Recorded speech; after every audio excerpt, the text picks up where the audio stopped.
obsidian, which is lava from a volcano, rose quartz, amethyst, and rhodonite. And back here I have the jade, dark green jade. So, what are Yoni eggs and what are they for? So Yoni eggs basically are like vaginal weights that you use. So you use them in your vagina. Grow up. And what do? Well, number one, pleasure. You're going to have better sex because you're going to have stronger muscles and be able to control your orgasms better. Number two, they are great for strengthening your pelvic floor, which is so important to so many things. When your pelvic floor is strong and in place, everything else falls into place. It's like a domino effect. Your organs are in the right place, your bladder's in the right place. Doing your Yoni egg exercises and just wearing a Yoni egg is going to prevent you from, it keeps like all the circulation and all the blood flowing in that area and keeps it healthy, keeps it well lubricated, but also it's going to prevent you from having a prolapsed uterus and a lot of the issues that we deal with as women. You'll have better menstrual cycle, less painful, shorter menstrual cycles. It improves your fertility. Pretty much anything that you're looking to improve as far as your uterus or vagina goes, it's going to help you. And you have the additional, because it's not just a vaginal weight, okay, because it's a crystal. So you have the metaphysical properties that are also helping you to balance out your alkaline and acid fluids, bring out more feminine energy, to balance out your hormones, to heal on a cellular level. Each stone is correlated with a different chakra, as I said before. So we had crown chakra represented with the clear quartz. Heart chakra is the rose quartz. Obsidian is the sacral and root chakra. Rhodonite is our heart chakra. So, chakras are these wheels of energy, and the better they're balanced out, the healthier we are overall. So you can see how a Yoni egg can help with your overall health, not just your vaginal and uteral health. So when your uterus is healthy, all the rest of you is healthy. And that's pretty much the concept behind Yoni eggs.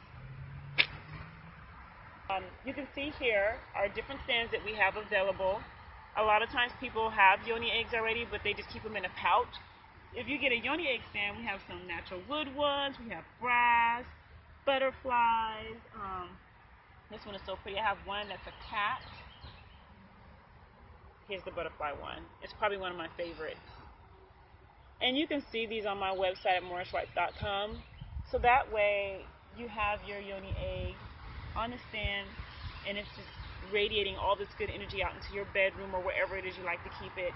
And it's not just like hidden away in a pouch somewhere. Ooh, here's the rhodonite. This one is really pretty too. And it's heavy as well. I don't know if you can see this stand close up. It sits like that on there. Lovely. So we have the wooden stands, and I also have stands that hold like 4 Yoni eggs at one time. And I think I have some that even hold up to like 8. So those are the Yoni eggs. And then what I have over here is a setup. A lot of people have asked me about charging the Yoni eggs, how you do that, how you cleanse the energy. So yeah, you use your apple cider vinegar and you cleanse it and get the bacteria off of it. But there's also the energy of it that you need to cleanse. And you don't want to carry over the energy from you being on your cycle, on your moon, and then carry that energy over to the next cycle or moon phase that you have. So you charge it and cleanse it in between that. Or if something happens, like you drop it or somebody else touches it or something, you want to cleanse the energy. When you first get it in the mail or you buy it, you want to cleanse it because you don't know who cleanses. Get a piece of charcoal, and my charcoal in here is still hot. It's been burned already, so it's all white and ashy looking. But this is what it looks like before you burn it. So I like these little charcoal discs. I light them on my stove. Be very careful not to burn yourself. Use tongs when taking it off. And then I sit it on my brass dish, something like this. This one's marble. Just sit it in there. Then you want to sprinkle on, and you could just use sage. But my favorite is copal, and copal is a resin. I love resin, so I usually use resin to do my cleansing.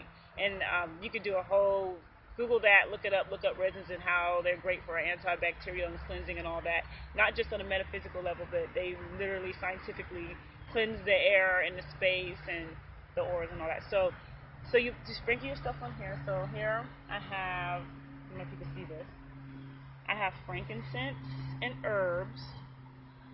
I'm actually really low on copal because it's my favorite. So it's resin from a tree. Copal is also resin from a tree. It's very popular throughout Ethiopia, Somalia, West Africa. I have some from Senegal, some from Somalia, some from my favorite African store in Texas, and my son just harvests out here from the pine trees. He'll just scrape pine sap off the pine trees, bring it to me, and I burn that. And that's more of a masculine energy when you burn pine, but gets the job done. So yes, so you throw your stuff on here. So you have your charcoal lit, right? You put this on top. Don't burn yourself. Sprinkle in there. Then all this smoke starts coming up from here. Once you have that smoke coming off of there, then you just take your egg and simply douse it, in the smoke. You could do a couple of seconds. You could do 5 minutes if you want to, till you feel like it's alright. And that's basically how you cleanse the energy of your egg. You can also charge it by leaving it out in the moonlight or out in the sun during the day in the window pane or something out there. Call it a moon bath when you leave it out in the moon and let the moon just shine down on your egg and get all that good yin energy in it. Give it a good moon bath. I love the way that sounds, moon bath. My Yoni egg had a moon bath last night. I have been using Yoni eggs for 10 years, since the beginning of my first pregnancy, because I used it in the beginning as a way to prepare for childbirth, to get those muscles strong, to get used to using them. I had my baby at home. I wanted as less medical intervention as possible, so it was really useful for me. And then from then on, I used it. I just kept up the use, changing up the sizes of the egg. I started off with a large, and then went on to a medium, and then a small. Then I tried different types of crystals depending on what I was working on. So my point in saying that is that you never stop. You never stop getting better. You never stop improving. There's always something to work on. People are like, oh, they think that you get a Yoni egg, it's a one-time thing, and then you're done. It's ongoing. Like through all the life stages that you go through as a woman, whether it's pregnancy or menopause or whatever. There's a Yoni egg for every stage, and people automatically assume that because you're using a Yoni egg, and I call this Yoni-Bashing. Let's not do Yoni-Bashing. Just because you're using a Yoni egg does not mean that you have a problem or that there's something wrong with you.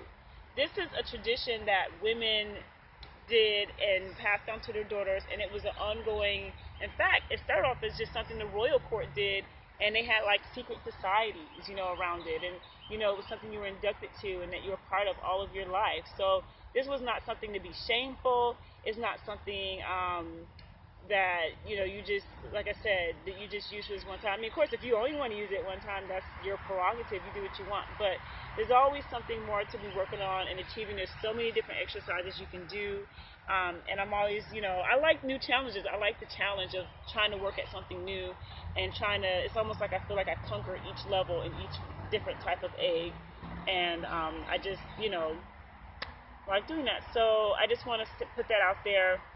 Let's not Yoni bash each other.